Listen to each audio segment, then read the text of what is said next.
Okay, I apologize, you guys.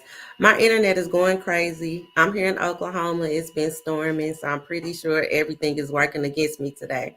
But I said I don't care. I got to share this word because it just ministered to my soul. So, what I was saying is things are subject to change. So, this morning I was driving my son to school, to his bus stop. And when I saw the look on his face, it was just like he was already dreading this day. So I said, Major, I said, why are you looking like that? It's a new day. He said, yeah, mama, but I just do the same thing over and over and over again. He said, we get up, we get dressed, we get in the car, you take me to the bus stop, I go to school, then I gotta go to practice, pretty much just making his day sound boring. And I said, well, Major, that's just how you looking at it. That's how you choose to look at it. I said, you know that you can change your day by how you change your thoughts and how you see a thing. You don't have to agree that just because something you continue to do the same thing, that is not something different. In Isaiah 43:18 through 19, God says that he's doing a new thing. Can't you see? We have to train our eyes not to look at what we see, but what we want to believe to see, whether it's a doctor's report, whether it's a change in your situation or your circumstance, whether it's your health. We have to agree as to how our day is and how we want our day to be. So when I was talking to him about it, I just started telling him how even though we take the same route or you go to the same place, every something happens different every day. So I said, when you go to school, Major, is your day the same every day, although you go to the same place? He said, no. Said, when you go to football practice, when y'all are practicing plays, do y'all practice the same plays over and over again? Or do y'all do something different? He said, we do something different. So I said, no. So you see, you're not doing the same thing every day. You might be going to the same places, but you're doing something different every day. God wanted me to share this word, and I'm not going to be before you long because what He told me is things are always subject to change. Nothing never stays the same. Nothing is permanent. I don't care how permanent a person tries to tell you. You really have a choice in what you believe. I say this because what I was telling Major is you choose to focus on what you want to believe. I'm a therapist, right?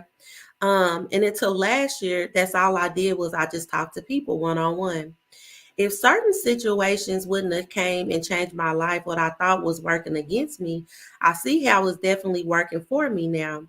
I like to call to my boss, I'm little boss, but because of a change in my circumstances and at work, I'm no longer just a therapist. I'm literally running an agency in the same field that I've been in, where I did the same thing day in and day out. I'm doing something different in the same field because I chose to do something differently. In therapy, we have an approach, it's called cognitive behavioral therapy, where your thoughts are can change how you feel and your feelings can change what you think. It's a two-way street. So I want to challenge you guys today on this. Because I understand here now lately it is a such thing as toxic positivity, but I'm a real realist. I really am in real life when I say these things, but I also believe what God tells me, what I pray about, what I hope to come true, what I have faith in, because in my 36 years, everything that I believed in, no matter how bad it looked, it always worked for my good. If anyone knows me, I lost a child. For years, I prayed for him to be healed. On the day he passed, I asked God to heal him, to take this pain away from him. He passed. Within 6 months, I had a dream. He was healed. God answered my prayers. Just last year, I was going through a health crisis. I was really sick, real sick. And I've shared about this before on our G.L.O.W platform. But I refused to believe what the doctors was telling me because God was telling me in my heart that things were subject to change. What I believed for, no matter how many times I had to be admitted, no matter how many pills they tried to give me to tell me that I was going to live on it for the rest of my life. I didn't believe that. I chose to choose the report of God and what he was telling me, that I'm healed.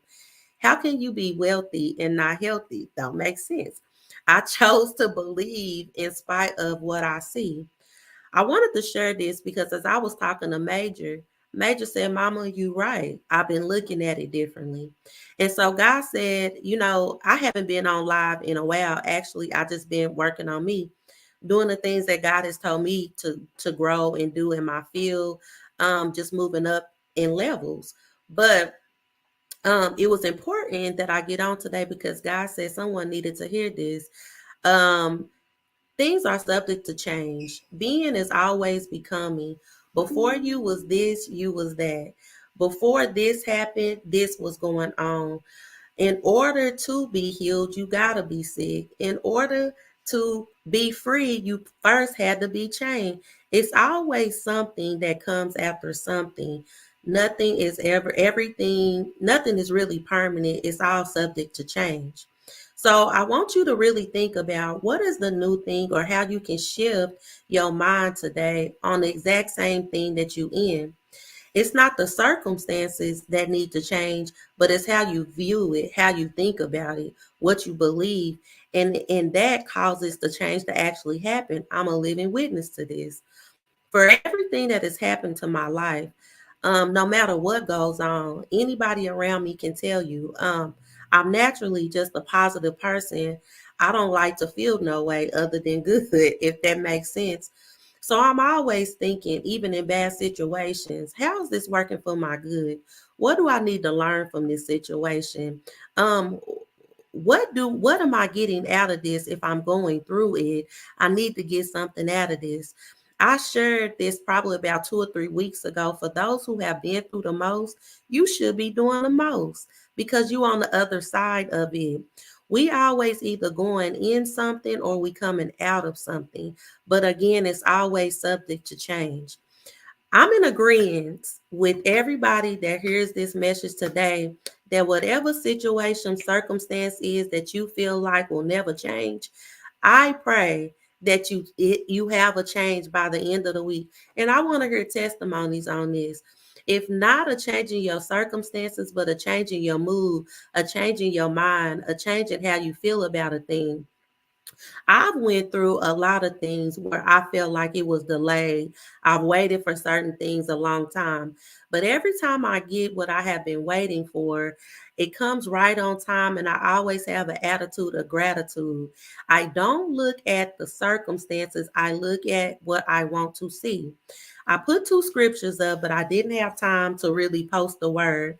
But Philippians 4, 6 through 8, which tells you how to focus on things. And also Isaiah 48, 43, 18, and 19, when God says he's doing a new thing.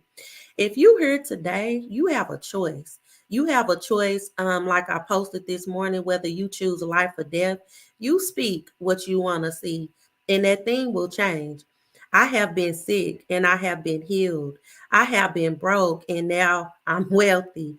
I have been to my bottom and now I'm at the top. I have been in circumstances that I never thought. I went through a 3-year divorce. I never thought I was going to get out that marriage.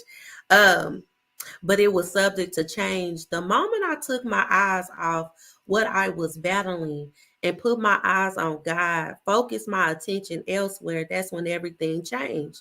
I want to challenge y'all. Stop looking at the circumstances and look at what you want to see. Speak what you want to see. Talk to God about it. I talk to God about everything because I know he's the author and the finisher. He's the one that changes it. So instead of talking to my circumstances, or I know you guys have heard this, instead of talking about your mountain, talk to your mountain. That's a word. I'm going to leave right on that because that came to me out of my spirit. Don't talk about your mountain. You talk to your mountain about what you want to see change, and that mountain will fall. I'm a witness to this. I'm thanking God for this. If anyone has been seeing and reading my message about order in October, for those who got an order in October, you definitely about to experience a new thing in November. I already got a word on it. God already told me it's new in November. For this being fall, if you understand the matter of change, seasons change, everything changes. I was saying in October, when you get in order, certain things fall in, certain things fall off, so other things can fall in place. This is true about life in general. Your seasons in life is not based off summer, winter, spring, or fall. It is based off when you get in order. So I wanted to share that change your mind, change your circumstances, because all things are subject to change. God bless y'all. I gotta go. And if Markalen's teachers are watching, he on his way. Have a good day.